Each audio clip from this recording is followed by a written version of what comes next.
الإعمار جاري على هذا الحمام. هذا الحمام طبعا يعني يقع تحت الأرض، وحاليا نريد نشوف تفاصيله.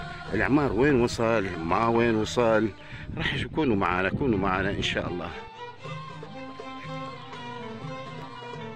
والإعمار جاي يجري يعني بإشراف مباشر من مديرية الآثار والفلكلور كفري، يعني مديرية آثار وفلكلور قضاء كفري هو اللي جاي يشرف مباشرة على إعمار هذا المكان. طبعا هو بدعم من منظمة CDO اللي هي منظمة يعني تنمية إنسانية، تعتبر أيضا من الحمامات القديمة جدا في العراق. أنا راح ندخل القسم الآخر من عندها، هذا القسم الثاني منه، وهذه الفتحات التهوية اللي هنا موجودة ما أشوف والتفاصيل. أنا أتذكر يعني أتذكر جيدا عندما كنت طفل يعني أجي لهذا الحمام.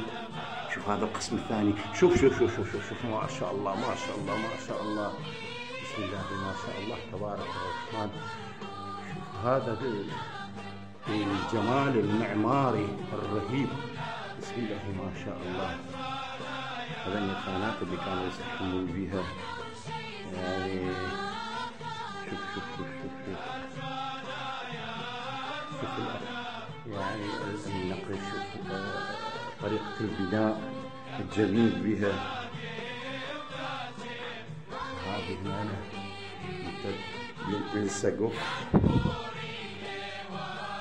طبعا على فكرة هذه كانت بها نظام مجاري مختلف، يعني يروح للقاع يعني عن طريق كاريزات يسموها كهريز يصرف فيها الماء. كنت أتمنى وجود المهندس المشرف على هذا المشروع الأستاذ آرام، لكن هو في الحقيقة غير موجود حاليا، يعني انتهاء عمله.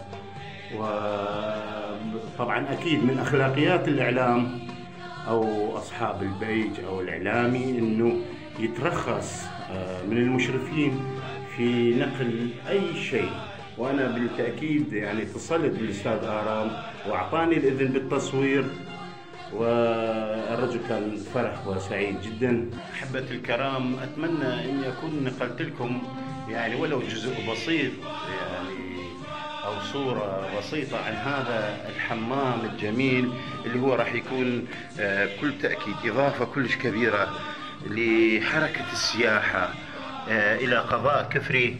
ونتمنى أنه يتم تعمير وإعمار وإعادة تأهيل باقي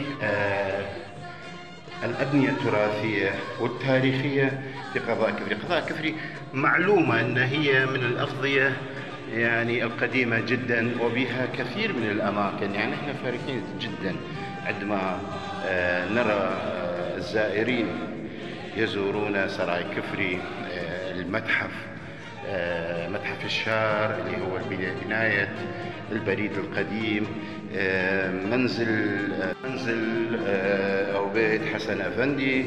كذلك عندنا طواحين المائية، عندنا اثنين منهن معمرات. كذلك قنطرة كفري اللي هو احنا نسميه تقاطي. وأتمنى إن شاء الله المزيد من الإعمار حتى يكون مكان يكون يتجه إليه السياح من كل مكان. نطلع من الباب على الدرجات. يا الله، عودة مرة أخرى إلى سطح البناية وأطرافه. هذه سطح البناية وأطرافه، هاي القبب هنا مثل ما جاي تشوفون، وهذول الصوات اللي جاي يشتغلون. الله يعطيهم الصحة والعافية.